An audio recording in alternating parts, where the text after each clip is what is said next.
Firstly, I was for the last 2 days I've been bunkered with our MPs at a venue in Milton Keynes, discussing our strategy over the next 2 years and beyond.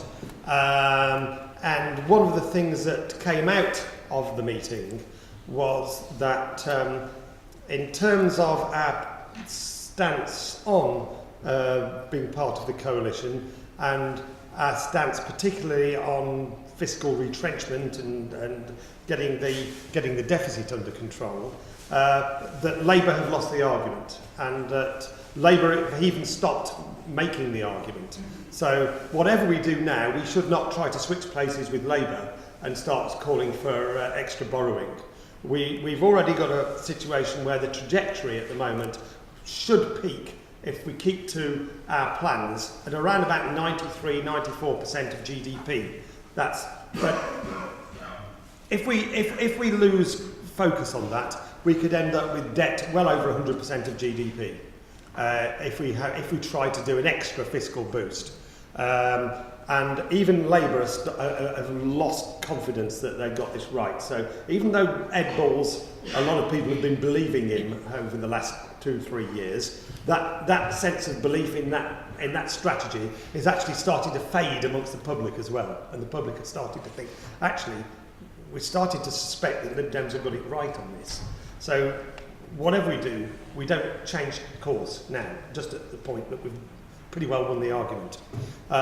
Now, the other thing that's been happening recently is we've seen business leaders coming out and declaring themselves pro-European, in the sense that they've been telling the world, telling the public through the press, that leaving the European Union would be an absolute disaster.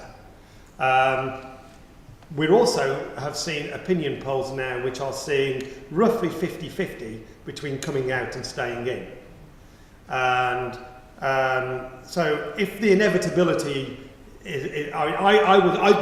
I've been saying we should not have a referendum. I think it's far too risky, but it's increasingly looking like it could happen in 2017, 2018, 2019 or whenever, that we might have to have an in-out referendum. But we're now starting to see the business community come out and say, we have got to stay in. I had a breakfast meeting with Jaguar Land Rover 2 weeks ago, where for the first time I actually heard them, rather than as individuals, say, we have to stay in, but as a company position. This is now their overt company position that it would be disaster for the UK to leave. This week, we saw the managing director, chief executive of Kingfisher, a huge company in the DIY sector, amongst others, because it's a sort of umbrella company, writing in the Financial Times even more strongly to say how and why it would be such a disaster for British business to leave the European Union. That was on the main editorial page of the Financial Times. In the last Strasbourg session 3 weeks ago, I had a meeting with the American Chamber of Commerce. They represent American companies based in Europe. And this was a real killer, because I actually put the question to them directly. What would be the consequences for the American companies currently based in the UK and in the West Midlands region? What would be the consequences of us leaving the European Union and thereby the single market?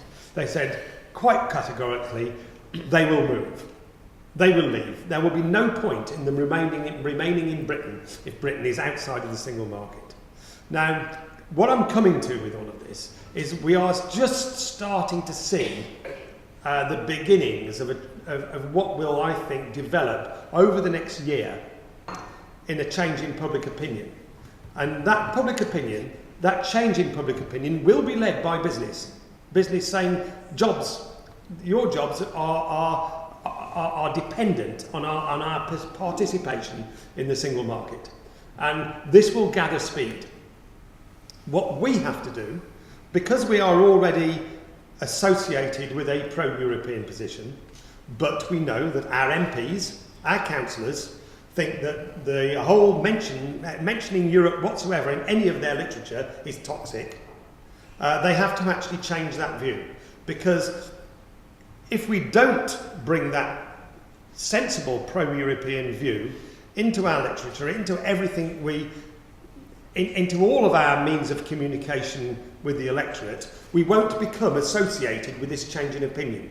And we need to be associated with this change in opinion. And if we can do that, that will bring us a successful European election next year. And if we can do that, our opinion poll rating will rise as you see the majority for staying in Europe rise. If we continue to ignore it and say, Europe, we just don't want to talk about it, then it will not be associated with us. We need that association, and it's up to you really to provide that association with all you do in communicating with your electors in the constituencies. So that's largely what I wanted to say. That's got to be a central part of the strategy for retaining the Euro seat next year. Not just my seat, but most of the Euro seats that we hold in the UK. We only have a couple of them that are safe, and probably at current opinion poll ratings, probably only one or two that would be held. We have to turn that round.